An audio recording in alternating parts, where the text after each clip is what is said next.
Exnid was one of the most exciting rookies in the Black Ops 6 season. Let's take a look back with every Exnid highlight from 2025. At least making that aggressive play could have been spicy, and indeed it still might be. This is still a day one spot for Israel. They know that it's going down. But Exnid and Pred, I don't think they've got anything to throw in here, so you have to take the challenge. And then you've got to get the trades. The clock goes red. Estriel, the snaps are in. 1v1. Exnid, a roar from the green side of the stage. He hunts Kenny down from behind. Kenny, a two-time world champion, and Exnid sprints directly at him, a 1v2, and again, he has shown his clutch ability. He had to jump on him, and he wasted absolutely no time. A massive round. That could have been rocker time. Blood, good news. Trade it out, so you do a 3v3. Again, the positioning right now, the Falcons has pulled the Heretics out, so they're expecting the A-site hit. Not gonna happen. Real gets involved. Arcitys trades him over the top. Gets away with his life. No, you devil. Oh, man. The double back with a knife would have been something, but now Exnid 1v2, and he's got these boys in position. Can he get the 1v1? Can he? Oh, what a win! On your feet is right, boys. Take a bow.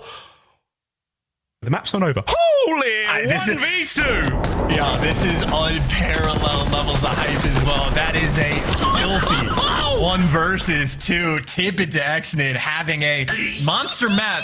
It's not just the 11 and 6. It's not just the 1v2 clutch. I think he currently has 5 first bloods. Shots messy, but still enough for a 1-for-1. Can be following up. Big gunfight win versus Pred. No trade.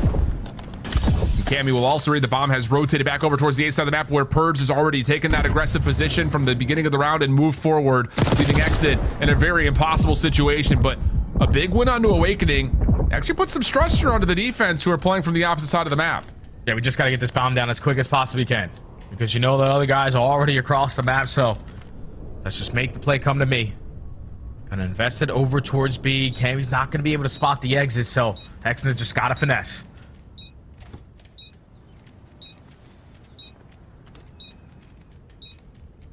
Gonna work this together are the two defenders for Boston. Exnid might just come flat out, just down to timing. Here's the retake of the site. They've cleaned it all up. Timing on the defuse. Exnid playing for the diffuser, finds the first, slips away. Trying to reset. Purge on the other side, just throwing shoulders. Exnid trying to again play off the... Oh! Win from Exnid! Had to have been at most 30 HP! Purge hit him dead to rights! And Exnid just kills the timing. A little cheeky slide out, perfect centering. And Exnid is now on 11 and 6, and the Falcons are on match point. Oh man, poppin' takeover. Exnid with the 1v3 to put the Falcons at game point. 16 HP in a dream. Just the extendo slide catches Mr. Purge off guard. It is going to be a trade fest. Who comes out last man standing? Exnid. That is the 3 spree. That is pressure now for the Falcons. He's got eyes on nearly everyone coming out of spawn. He could have caught those players coming through the boathouse. Dashy dips out. You're getting worried about the stun checks here. The boys are all going to go towards B on the attack. Hook's ankle spotted out. To whom? A deep nade. Keeping OpTic on their side of the map for a long time. This is just a standoff battle. Exnid trying to keep everything contained, but ends up 1 shot, doesn't get traded out, wins the big one. His spree stays alive, and now you snap into position, go for the spawn kills, everybody else get to the zone. Caught Hook, he had to push him back. The spawn trap is certainly here. A couple of players spotted out going left-hand side. Damage dealt. Exnid dancing, grooving, gunning. Hook down, 3 dead again.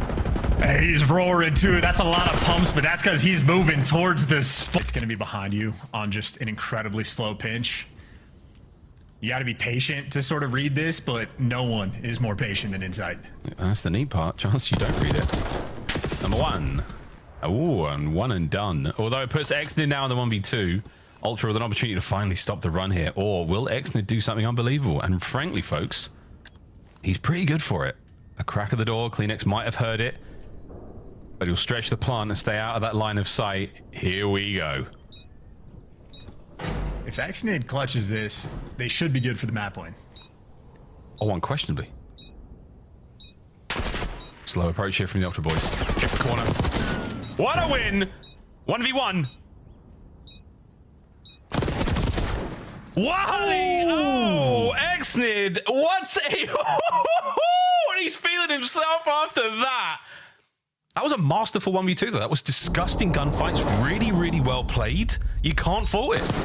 It was the absolute simplest play in the world, and simplicity is a beautiful thing, right? Oh. Nice little corner for the first blood, gets the freebie, just a quick move, slide back, and either he's challenging through the front door or he's challenging right next to you. Either way, you got the... On 100, but okay, one does spawn in behind. I was about to say, you have the perfect position right now if you were Heretics, but I believe Exnid pops in behind. Yeah, you do have a one-on-one, though. He's going to win it, so maybe a chance here. They will not go away. I didn't see if he spawned there, or if he... I think he did, yeah. I think maybe Real just a little bit too far up with the pressure that they had, and I was literally going to compliment him with how patient he was playing, but steps forward, takes another gunfight, and sometimes in Call of Duty, that is all it is well, actually going to make the play.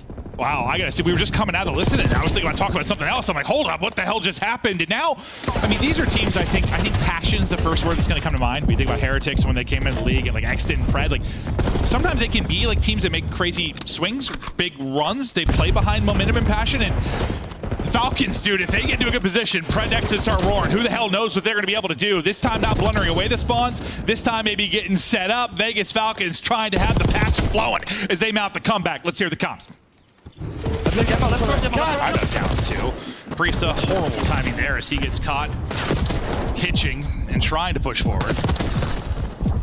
We'll see what Exnid can now do off spawn as he's able to get right back into the mix. Yeah, you're trying to just find anything right now, but Surge is giving you nothing. Maybe a bit of an opening with RC's able to get that AR kill. Now starting to work this 8-point is Falcons and doing a good job. As Nameless was talking about, he just thinks it's behind the subs. That's where the power is going to be from. And, well, he's not wrong. Exnid 5 in a row, up to 8 and 2. Nice little multi-kill there. Gets them onto this 8-point. Oh, slide canceling Chow. Thing of beauty there as he gets it, and he should have this 8-point. There's the extension. One of them, you're not going to get it. Big scoring points coming in from Falcons there. As we now head over towards P3, we're over towards the fences. It's a bit of a 50-50. And I was about to say, it doesn't just feel like it was too easy for Falcons. It's just the tempo that you're starting to see from the SMGs. Yeah, I think all of us wanted that one from TJ. But Pred, TJ, and now Exnid swapping back and forth between both weapons, getting the job done immediately from 2 to 3. And Team War is just, they are not looking good right now. Now they're a bit all over the place. Pred now 8 and 2, starting to warm up the third. Was on the chopping block, does not find it. Falcons maybe came in cold in the very first hill, but since then, you are right, far too easy. Yeah, it's just, we're not shooting back right now after Team War. TJ's feeling like he can challenge everything. Pred feels like a god on the map, I'm sure. Niffle, I'll tell you, TJ spins and finds that kill. Yeah, you may as well just start talking about map number 2. Pred still on 5 in a row, halfway towards the Hellstorm, and just dancing outside the hard point, playing off the information, now has the AR in hand. Think giving a bit of a workout, but let X brothers in arms falling over the top of each other to try and lock down this P1, but while P1 might well look good for you right now, it most certainly won't get you over the line. The Falcons have already got that P2 side spawn, so you've got to consider that at some point. You can't give it up just yet. 13 seconds only needed for the Falcons, so they can stick around for now, continue to contest and force Boston to stay here. And here we go. Falcons can no longer win it on that point. They're already running towards the next one. Going to be a little bit slow as it will be. The Falcons are here first. And that might be everything as TJ already cuts down 2. And the third for TJ. That's 32 and 28, but they are impactful kills. And all they have to do is hold this push for 10 seconds. Already though, 2 have fallen. Are those the first dominoes? We're about to find out. The rest of Boston Breach start streaming in. They've taken this hill back, but that is a close back spawn for Falcons. You need to compose yourself. If you are the Falcons, you need to set up this hit. TJ will find yourself the first. Arcitys changes angle, gives up the window hold, dives the point instead. Manages to get himself down and hunkered in then. So Awakening's got to fly, he's got to send. You've also got Purge coming in from above. Boys are going to be here in numbers. TJ Haley does enough to get the final kill. And a roar from the Falcons. A close fought battle. They slow down at some points, but they do walk away with the W. And you could feel the frustration from Boston. They thought they might have had that opportunity to get back in.